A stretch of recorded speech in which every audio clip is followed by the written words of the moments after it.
Cathie Wood's team has been very busy in building out a new report that really starts to break into maybe the future of digital assets, the future of smart contracts, Bitcoin, and also the future, I think, of Web3. And we're going to break it all down for you today. It's a big report, and we've gleaned it down from 150 pages down to about, I don't know, maybe 20 for you guys to listen into. My name is Paul Barron. Welcome back into TechPath. Let's get into it today. 72% of institutional traders have no plans to trade crypto. This is, of course, a survey coming over from JP Morgan.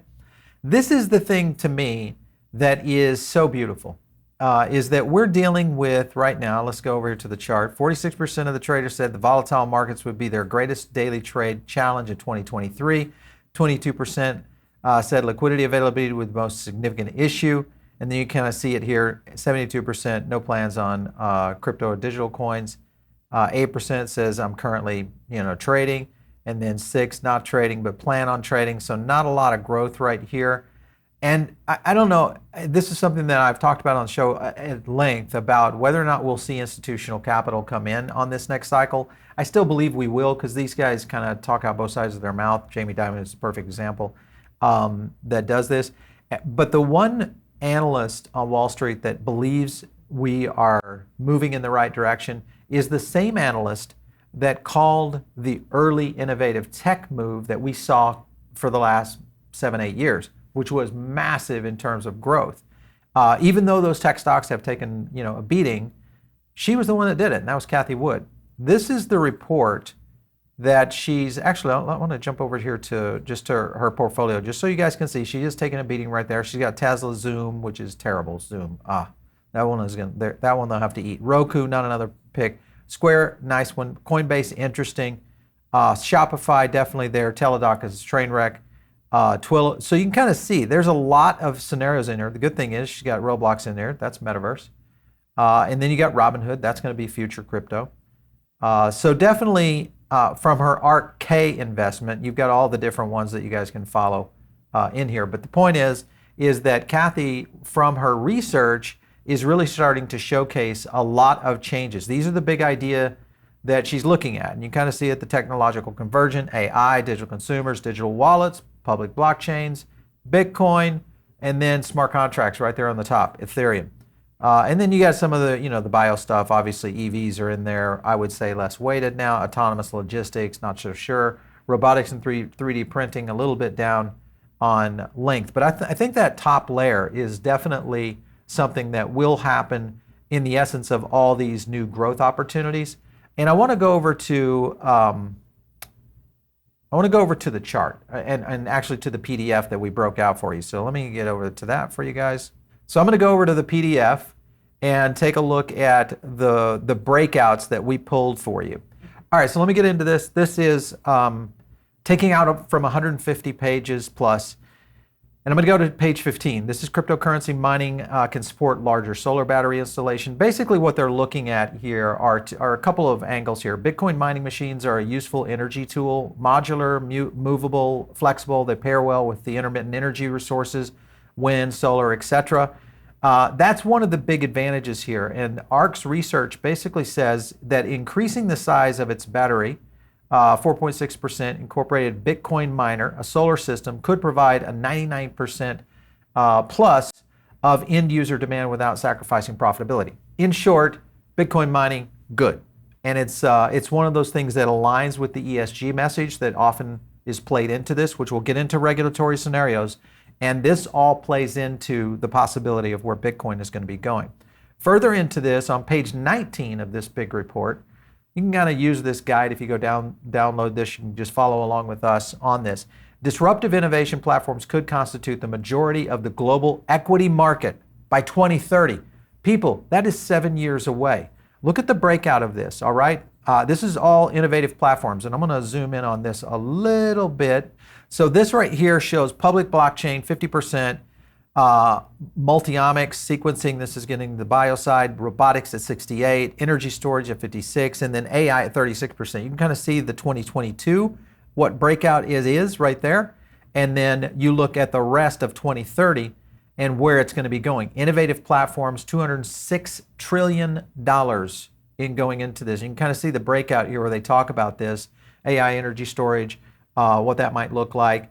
public blockchains, obviously scaling possibly to 15-fold to around 200 trillion. Now, what will that be in terms of where the crypto assets are and smart contracts? That'll be the question mark based on adoption and cycling in through that. Trading and creation of digital assets is on page 37 of this report. And this is diverged during the bear market. And this is something we've talked about where NFT volume and NFT minting all started to shift around in 2022. Trading volume increased 15% year over year, dominated by the high profile collectible projects like Bored Ape, CryptoPunks. The share of NFTs minted, however, shifted toward utility-based projects. And this is something we talk about so much here on the show, is that the shift, and you'll notice here, right here, collectibles was a big part of this right here in 2019, 20, 21, and 22. And then you can kind of see the gaming escalation, and then even utility cycling in. Now look at utility over here between 2019 through 2022 on NFT mints. This is where the cycle really started to change. And that is, I think, going to be the golden child of how smart contracts, NFTs, you've heard me say this on the show before, that's going to be the business and enterprise adoption, which means that everything that you're accustomed to in Web 2 will find their way into Web 3 utility, and that is when innovation starts to accelerate. This is exactly what happened in 2000. It's the exact same model. There was so much happening in 95 to 2000 in terms of great innovation in the world of the internet creation. But the real assets, the real projects, the real companies that birthed out of that is essentially what made Silicon Valley today. And I believe there will be a Web3 Valley in the future by 2030. I don't know where it's going to be, maybe here in Miami, possibly in California, or maybe somewhere else in Asia or even in Europe. Point is that we're going to see that kind of explosion in terms of growth. I'm going to go on to the next slide they had in the big ideas, which is page 38. This one is based on the introduction of property rights. Digital assets should accrue significant value. This is just kind of going across the bottom 25, top 25, and then other countries. And you kind of look at the opportunity here on these top 25 countries really starting to accelerate right here on what in terms of digital assets. Now, there's a few charts in here. And basically what this slide is telling you is that we're seeing a massive ramp up, most likely the beginning of a bell curve starting to occur in digital assets. Here's digital wallets are gaining share of online and offline transactions. This is just the beginning. And if you notice here on the left-hand side, you got a 2016 to a 2021.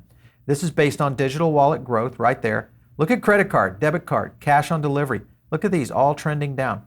And then you go over here to payment methods as share of global point of sale. This is the other aspect, digital starting company. Remember the digital wallets, okay? That still falls into things like Apple Pay, Google Pay, Android Pay. All those kind of things are digital wallets, PayPal, all that. And now you're talking about digital wallets in the crypto and smart contract space, which really starts to shift all of this. So big news for the future. If you're investing in innovation, if you're an investor right now, you should be thinking about what is my next 10-year play? And are you going to be in old energy? Are you going to be in old tech, which is really Web 2 tech? Or are you going to take the risk and step out into what is going to happen here moving faster? This slide right here, number 43, shows you exactly why. Digital wallets are scaling faster than accounts at traditional financial institutions. Look at this craziness. This is Ark's digital wallet user forecast. This is their user forecast right here on the left-hand side. Let me kind of zoom up on that a little bit for you guys.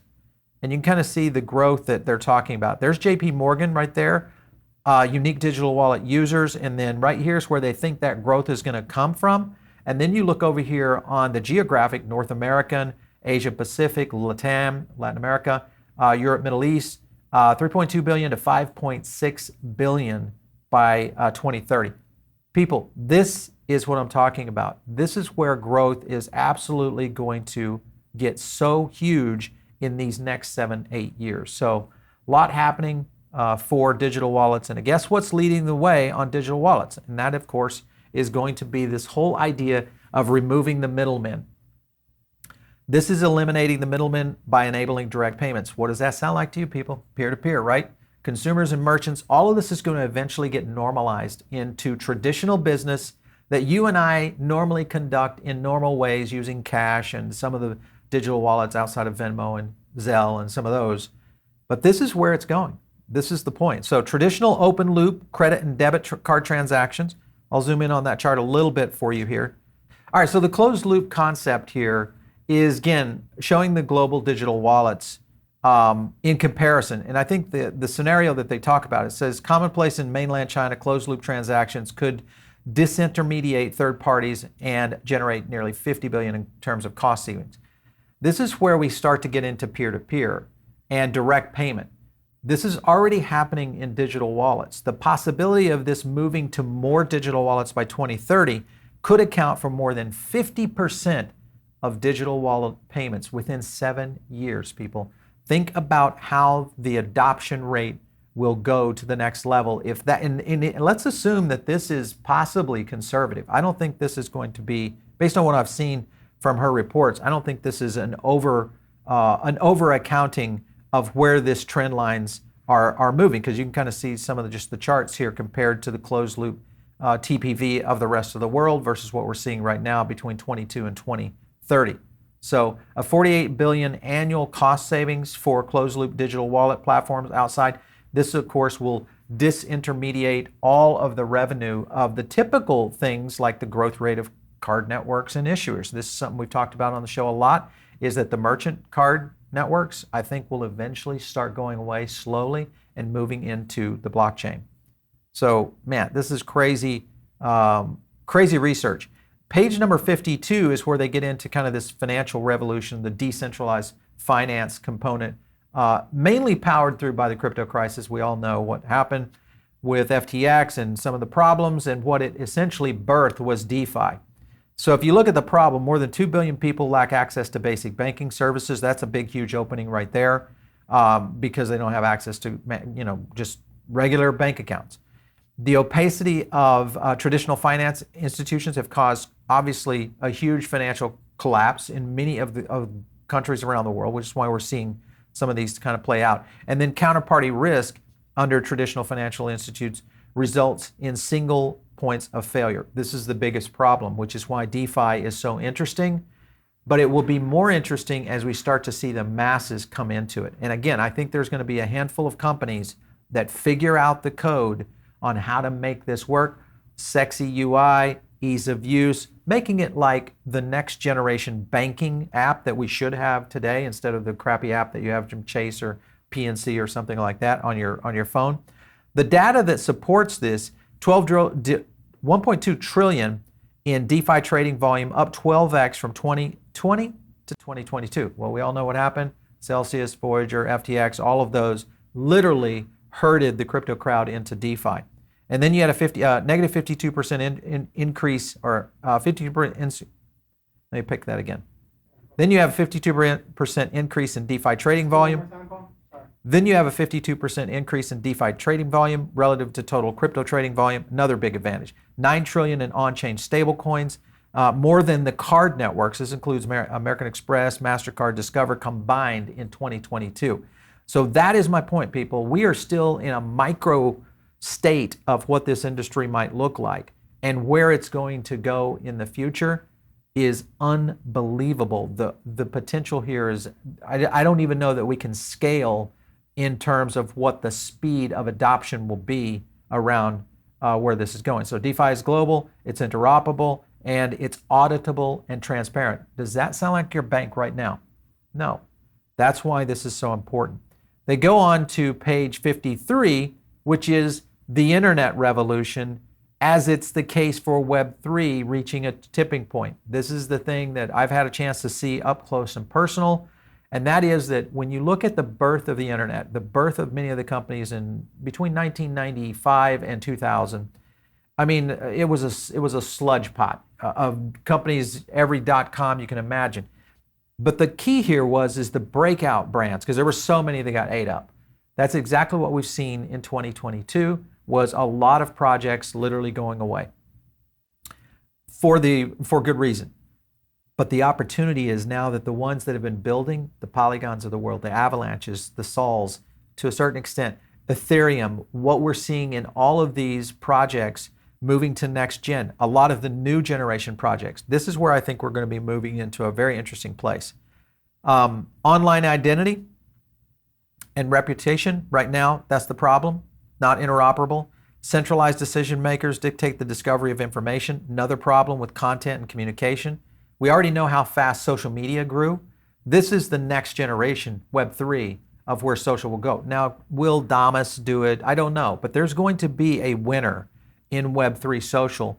I believe could be Twitter, could be Damus, could be others that play into this. But the idea behind a decentralized reputation and identity, this to me is the ultimate on where Web3 is going to be going. And that is the tipping point that I think it really changes in terms of future, for sure. Here's the data. 5 million unique IDs issued across the Ethereum name service, ENS, unstoppable names and unstoppable. 22 billion in annual NFT trading. This is up 15% in 22. 127 million in cumulative NFT creation. So you know that means that the creators are coming to the economy. Major brands, Starbucks, Adidas, Nike, Coca-Cola, NBA, all partnering with Web3 protocols, and then major social platforms, including Insta, Twitter, Reddit, launching NFT powered capabilities. This isn't going away. Web3 is here to stay.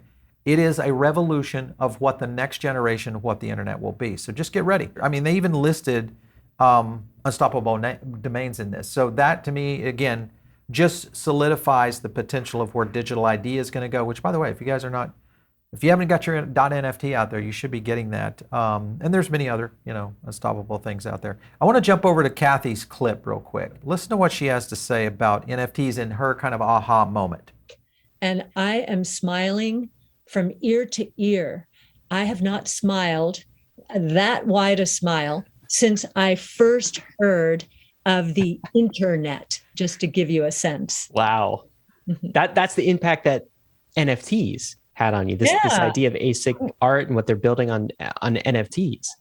Yes. I was saying, oh my gosh, the layering, that sort of get the creators involved with this. This could go nuts. I love that. Get the creators involved. This could go nuts. I think that's the statement right there that you need to take away from this. And the report, because I think, her researchers, her team, they're very indicative of the generational aspect of what crypto and Web3 is doing right now. When I say that, meaning they're under the age of 35, they kind of understand. And I think they're helping Cathie kind of understand, because I think she's a Gen Xer like me, and I think they're helping her kind of leap to this next level. All right, so I want to thank our sponsor today, and that is Ledger. If you guys are looking at doing cold storage, there's only one way to do that, and that is through Ledger. There's a couple of software platforms out there. They've got Ledger Live, of course. I'll show you a little bit about that in a second. But they're introducing their Ledger Stack, which is the area that I think is the growth opportunity for Ledger. You, of course, can get the Nano X, all that good stuff. Many things happening out there in the future of self-custody, and Ledger is leading the way. Just a quick view here on what you can do inside of Ledger Live. Let me show you guys a little bit about that. Noticing their marketplace right here. So their marketplace has some pretty cool applications. Obviously a lot of financial applications, but the one that I'm interested in is Cometh. And this, of course, is gaming inside of the Ledger Live. So these are some of the things from an innovation standpoint that I think really work. If you guys want to use our discount code, make sure and click the link below, and you can start enjoying things like Cometh and, of course, self-custody, which is the way to go. On slide number 54, she go into crypto assets could rival and redefine traditional asset classes. Now, this is something, ironically, that I'll even use his name, Kevin O'Leary, says all the time, is that he thinks crypto will create the 12th sector. And if you look at global real estate, global debt, global M2, equities, gold at 12, and then you've got crypto assets sitting down there, okay? Where she thinks they are going to, 25x, people, 25x by 2030. Now I want you to just step back for a second and think about 25x from the overall market. What kind of projects are going to be out there? Nobody loses in this. If they're around and they're able to contribute to utility, and or if it's, obviously the 25x from a Bitcoin standpoint, what that might look like. Can you imagine what that would be right now if you were in Bitcoin?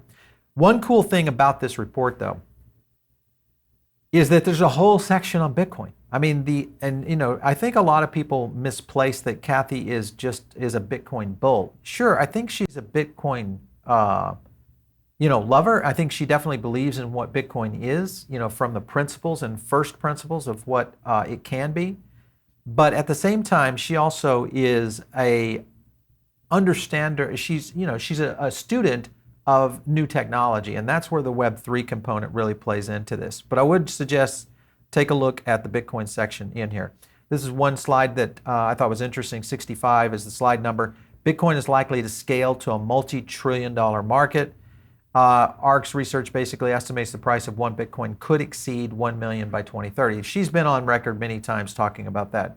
But if you look at this case in terms of bull case versus base case and even bear case, this is massive, going from basically 258,000 all the way up to 1.4 million potentially for a Bitcoin price target, all the way into 2030 as a whole. And the likelihood, even with bull markets on some of these other things, such as digital gold, institutional investment aspect of it, the seizure resistant component of it. These are kind of the weighting and penetration rate that they're looking at of the use case of Bitcoin, which is the thing that we argue all the time with traditional investors, and why it should be in your portfolio, maybe as your one or number two asset, whatever that might be. If you're into ETH, okay, go for it. The other thing was page 67, the utility of smart contract networks is expanding and diversifying. This is big because this starts to move into DeFi, obviously ERC20, NFTs, stablecoins, ETH transfers, etc. But this was once dominated by basic, asset transfers. Activity now on public blockchains like Ethereum is diversified into DeFi services and NFT-based creation and ownership of digital goods, which means, where is this going to go, guys? I mean, it literally is a bell curve, and we're right now at the very, very base of that bell curve taking off. Here's another slide, 73. True decentralization is more difficult for new networks. Now, this is an interesting slide because many people would look at it. If you look at some of the ones they have in here, Stellar's in here, Ethereum, Cardano, Tezos. It's hard for you guys to see it. It's kind of down here on the lower right. Polygon Tron is in there, Algorand, Solana, Avalanche, Polkadot, Near, and Aptos. So the point they're getting at is that layer ones may slow down in terms of new layer ones coming in. I mean, Aptos, I would say, is probably the most, it's probably the newest. But they're slowing, the likelihood is they're going to slow down because at some point, there's just going to be only so many of these layer ones. The layer twos will have their own day in the sun as how they're connected. Obviously, you guys know where the strength is, but notice that the percentage of supply allocated to insiders in notable layer one launches. Right now, you look at Algorand, right now that's the one that is most concerning, around 10%. Then you have Solana around 9%, Avalanche setting up here about an 83%, and so on. But again, back here on Ethereum, way down here, and of course Cardano, Tezos, Tron in the lower position, even Polkadot to a certain extent. But the advantage is that true decentralization is going to be harder for new layer one projects. So that's the big takeaway, I think, there on page 73. Last up on this is, and I want to play a clip for you guys going out on this. This is on smart contracts and how it could facilitate basically $500 billion, 450 billion in annual fees by 2030. Again, this gets into the potential of tokenizing assets versus all financial assets. And when you look at globalized financial assets right there, that's the big brown block that you see on your screen. That little sliver right there, that's just 2030. That's the growth right there. So imagine the upside over the next 2 decades, what this means. We are in a period of time, people, where generational wealth is going to occur.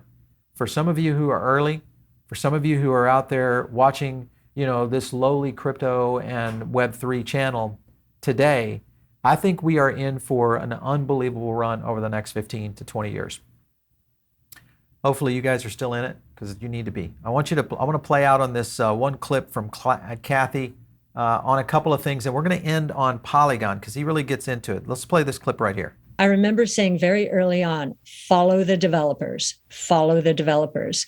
Well, using that metric, Ethereum is off the charts, whereas Bitcoin is steady as she goes, still increasing, steady as she goes. But clearly, Ethereum, decentralized finance, NFTs, have hit a responsive chord. I think bringing the creator community into this ecosystem is, helping it go a little bit viral more quickly than we would have expected. So more quickly than she would have expected. That's a big statement coming from a research team like Ark. And the fact that she is zeroed in on Ethereum makes me believe that maybe Cathie Wood is a closet Ethereum bull. And where the future of Web3 goes, NFTs, smart contracts in general, all play into the hands of that. This last clip I want to hit on is the future of Web3 and gaming. And of course, this is Ryan over at Polygon. We've got to get this guy on the show. I know you guys want to listen to him, but I want you to play I'm going to play this last clip where Ryan's talking about kind of the future here. And effectively, to not get too technical for the audience, our bet is that our ZK scaling solutions will allow us to be able, it's a very defining moment for the company because it means we have a solution to scale Ethereum, as we take on all of these big partnerships that we're striking and all these big games that are building on Polygon. And so it was a pretty big breakthrough because right now the chain that we have is not a chain that would allow you to scale long term, right, as we get more traction. So anyway, I look at it much less of, I think the narrative is obviously you look at Solana and Avalanche and Immutable and Polygon, and yes, I think they are competitors.